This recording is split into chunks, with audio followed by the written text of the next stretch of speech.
तुम्ही कोणत्याही वकिलाकडे जा, त्याचं एकच वाक्य आहे, दलितचं राजकारण महाराष्ट्रात चालू दिलं जाणार नाही।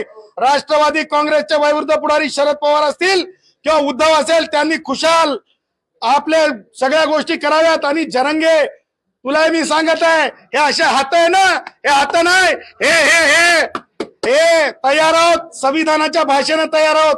आमची जी ताकद आहे ती संविधान आहे। तुझी जी ताकद आहे, ती जी ताकद तू दाखवतोस ना, ती अत्याचाराची आहे। आमची जी ताकद आहे ना, ही संविधानाची ताकद आहे। संविधानाच्या नावाने त्या ताकदीने आम्ही मांड्या थोपटतो। नमस्कार मंडळी, आपण बघत आहोत आपल्या महाराष्ट्र न्यूज चॅनलवर।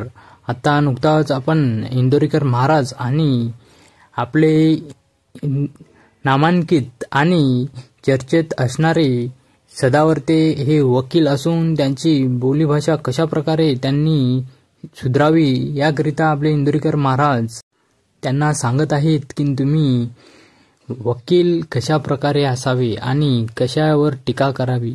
तर यांना समजून सांगण्याचा प्रयत्न केला आणि आपल्यालाही काय वाटतं तर आपल्या कमेंट बॉक्समध्ये आपलं मत नक्की नोंदवा, जेणेकरून आपल्या महाराष्ट्रातले काही लोक वेळेचं भान ठेवत आणि बोलण्याचं भान ठेवत बोलत नाहीत। याकरिता आपणही आपल्या कमेंट बॉक्समध्ये आपले उत्तर नक्की नोंदवा।